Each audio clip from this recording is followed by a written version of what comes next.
This is the story of a lost land that sank under the sea about 8,200 years ago. It was a land between Britain, Germany, and Netherlands, stretching all the way what is now Denmark. Because it was near an area called Doggerbank, people later named it Doggerland. The Paleolithic era, also known as the Stone Age, lasted from about 3.3 million years ago until around 12,000 years ago. And it was the first and longest period in human history. During that time, there were many ice ages. As ice melting or grew, the sea level kept rising and falling. Scientists believe that since the last ice age, sea level have risen by about 100 to 120 meters. Around 500,000 years ago, Britain was still connected to Europe and it was covered in ice. But as the planet warmed up, the ice started melting and slowly pulled back. Eventually, the North Sea formed between Scandinavia, Northern Europe, and Britain. Louis Agassiz, a Swiss geologist, glaciologist, and physician, was the first to propose the modern concept of ice age in the early 1800s, a theory that was not widely accepted by the leading geologists on the time. But today we know that during the last ice age, after the northern glaciers began to retreat, an extraordinary land called Doggerland emerged. As the massive ice sheets melted, the land began to rise, a process called isostatic rebound. The Earth's crust had been pushed down by the weight of the ice and over thousands of years is slowly moved back up. Doggerland appeared, a land full of rivers, valleys, and wetlands. Between 20,000 and 30,000 years ago, nomadic hunters followed herds of mammoth and reindeer across this land. They moved from the area we now call Berlin to Oslo, London, and Paris, depending on the season.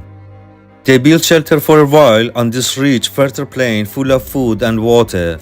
There was plenty of game to hunt, rivers full of fish, and many kinds of birds. For Stone Age people, this land was like a paradise.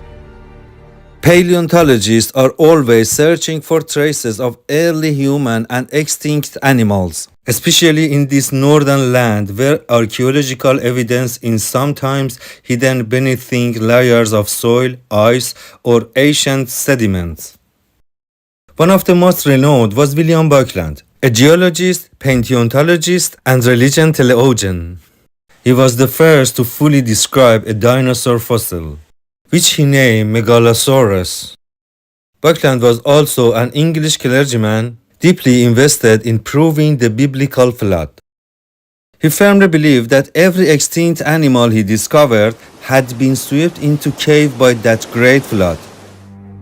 In 1822, he received a parcel from Lady Mary Talbot, who lived in Penrhys Castle on the Gower Peninsula in South Wales.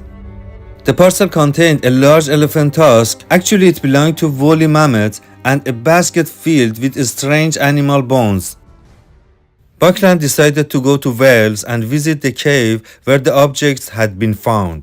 Paveland Cave, where the items were found, is a limestone cave, whose entrances is cut off by the tide from most of the year. In winter, when the tides were lower, Buckland descended into the cave by rope and began excavating. He discovered an untouched burial, a human skeleton stained entirely in red ochre, buried with flint tools, ivory jelly, and decorative beads.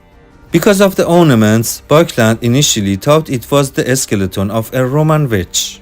But he never examined the skeleton thoroughly and didn't realize it wasn't female at all. The skeleton became known as the Red Lady of Paveland. However, in 2008, radiocarbon testing revealed that the bones actually belonged to a 21-year-old man who had lived 33,000 years ago. Probably a tribal leader, buried with ceremonial care. This is the oldest known ceremonial burial of a modern human ever discovered in Europe. William Buckland, however, was a devout creationist. He believed no human or animal remains could predate the great biblical flood and always tried to link geological discoveries to religion texts. But later he accepted the observation and research described by Louis Agassiz about the Ice Age and its role in the extinction of many animal species, stating that it was a correct description of a natural event. We Homo sapiens arrived in Europe about 40,000 years ago during our second migration from Africa. After that, we outcompeted and contributed to the extinction of most other human species in the region. The Paveland man discovered in modern-day Britain was a descendant of these same sapiens who settled there between 20,000 and 30,000 years ago. About 18,000 years ago, another ice age began. Britain and Doggerland froze again and became uninhabitable, forcing people to migrate south to places like Spain, France, Italy, and Greece. But after 5,000 years, things changed again, and that ice age came to the end, and the climate started to warm just a little. Some small group of hunters followed herds of reindeer and woolly mammoths north all the way to a place called Doggerland. This was a vast land that once connected Britain to Europe. Later, when these hunters returned south to what is now France and Spain, they created amazing cave art. They painted horses on the cave walls, maybe animals they had seen during their journey in the north. One of the most incredible objects from this time is the swimming reindeer. It's a sculpture carved from mammoth ivory found in southern France. Today is kept in the British Museum.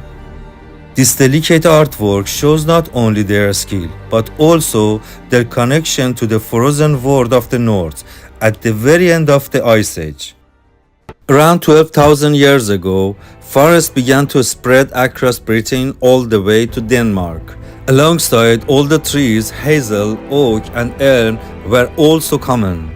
With plenty of food sources, nomadic people started to settle permanently in this land, all the way across Doggerland. These hunters evolved into horse trainers to better explore and survive in the wider territories. Ultrasonic seabed scans have revealed about 30 habitable locations of the coast of East Anglia near what was once Doggerland and Thames Valley. The meeting point of land and sea beyond the old forest of Doggerland was especially prized. Abundant food sources, shellfish, fish, and seals resting on the beaches encouraged people to set up semi-permanent camps around 10,000 years ago. Accessing waterways and the sea was far safer than navigating swampy forests full of wolves, bears, and the wild bulls. For Stone Age humans, coastal regions were ideal. The need to travel along shorelines and across the sea for hunting seals and whales led them to build boats and watercraft from wood and animal hide. This proves that these people were early boat builders. Because people in that time used to bury their dead, only a few remains have been found. But the skeleton of a man about 9,120 years old was discovered in a cave in Britain. It's one of the oldest skeletons ever found and gives us a clearer picture of people who lived in those northern lands back then. DNA analysis of this skeleton, known as Cheddar Man, showed that he had curly hair, dark skin, and blue eyes. The people of Doggerland believed they were under the protection of nature itself, likely caused by melting North American ice sheet, made life in this European paradise unpredictable. Spiritual belief system might have offered comfort and meaning. Ritual deer skull headdresses, likely used in religious ceremonies, were found at Starkar and may be early sign of spiritual awareness in this ancient land. Perhaps the people of the Stone Age were trying to protect themselves from natural disasters, especially the rising seas which climbed nearly 20 meters over 2,000 years. Around 8,256 years ago, a massive ice sheet from North America broke off and melted into the ocean. This was the largest release of the fresh water in the last 100,000 years. It cooled the ocean by 1.5 degrees Celsius and raised global sea levels by about half a meter in just a few months. Doggerland became an island, cut off from Britain and the rest of Europe. Some people probably decided to migrate to new land in Britain and Europe, while others chose to stay holding on to the land of their ancestors and turning to the spiritual beliefs. But not long after that, a second disaster struck. A huge underwater landslide off the coast of Norway, called the Storega Slide, triggered a massive tsunami. The wave raced across the sea, hitting Doggerland and reaching as far inland as 40 kilometers in Britain.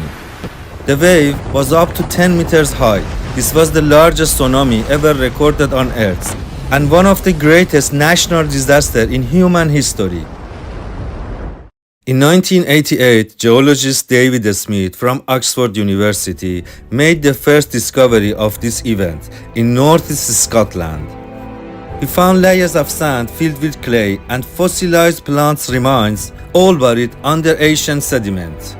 By studying these seasonal plants, scientists concluded that the disaster happened in the autumn, at the time when many Doggerland people had moved north due to shortage of reindeer. It struck when they were most vulnerable. In just a few hours, entire community of hunters and their homes were swallowed by the sea. Doggerland, the land that once connected all of northern Europe, disappeared beneath the waves.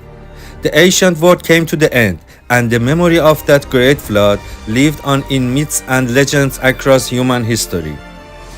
Similar tales of catastrophic floods appear in many cultures from ancient Mesopotamia to Greece and beyond. These stories might have been inspired by real national disasters like the floods of Doggerland. In fact, many scholars believe that ancient civilization could have turned memories of such great floods into the myths of a global deluge, like the tale of Noah's Ark. One interesting example is the discovery of a mound of Mount Ararat in modern-day Turkey, which some believe is linked to the story of the Great Flood. Researchers around 7,500 years ago, a sudden flow of water from the Mediterranean into the Black Sea caused a massive flood that may have reached as far as the Caspian Sea. With the emergence of modern astronomy and evolutionary biology, the book of Genesis hasn't held up as well. But hang on, because researchers in Turkey now claim they found indisputable evidence that the story of Noah's Ark was not a cautionary tale about the consequences of forsaking God, but a verifiable historical event. The team at Noah's Ark's Scans says this is the final resting place of Noah's Ark. Well, how do they know? Well, they started with the renderings of the ship based on the book of Genesis, in which God gave Noah detailed specifications on how to build the ark. The team claims those scans align almost identically with a rock formation in the Disruptner site of eastern Turkey. It's near Mount Ararat. Now, as the lead archaeological researcher of Noah's Ark Scans, Andrew joining us live from Turkey. Andrew, great to have you on. First things first, how long have you and your group been looking for Noah's Ark? And we started our research in 2019 on the site. All right. What makes you think that what you have found is actually Noah's Ark and not some sort of, geological anomaly? Well, first of all, it was noticed because of the ship's shape. And this is the only shape people saw out here in 1959 that got the world interested, because it's in the mountains of Ararat, just like Genesis 8:4 says in the Bible, where Noah's Ark landed. So we're in the right area. We have a shape of a ship. And then when you look at the size of it, it is exactly 300 Royal Egyptian cubits. That's what Moses wrote in the book of Genesis. And so, either that's a coincidence or we're looking at the right object. And then we started doing scans. And these are non-destructive geophysical scans that can peer below the soil, like radar and ERT. And they're showing a pattern of structure that you would not expect in nature. And then just last year, we did soil testing on the site, and we found out that it has almost 3 times as much organic matter inside the boat formation versus just right outside it. Yeah, so you did the soil samples. You found potassium in the soil, which indicates that wood was there, right? Yeah, that's the possibility. The biggest thing, though, is that because we have a higher organic matter, and if you look at the photos of the site, you will see that this is a ship shape sitting on a mountainside. And so if it's just part of the mountainside, you would expect to see the exact same chemical analysis from inside versus outside. But we're finding that inside is different. How deep underground is this? So some of the scans, for example, the radar, we're getting data down to about 30 feet, and it's showing subterranean structures and cavities. So there's a possibility that some of these rooms, or you can call it cages or whatever, they're not filled in yet with mud and material, but they're still open spaces. You know, if you haven't perused the book of Genesis lately, it's kind of shocking how many exact measurements and instructions the book of Genesis claims God gave Noah, like 3 decks this big. I mean, is it really that specific? And does that match what you're finding? You're not the first person to claim to find Noah's Ark. Do you think you are the real one to find Noah's Ark? Well, we hope so. And, until another site is found that matches, we're going to keep pursuing the research here. Is it possible that the Duggan land flood or the Black Sea flood, which is geographically closer to the Middle East, inspired the narrative of Noah's Ark? This video is also available in Persian and has been published on the channel. If you find it interesting, feel free to share it with your Persian-speaking friends. And to help more people discover Sapiens-style content, please subscribe to the channel and don't forget to turn on the notification bell.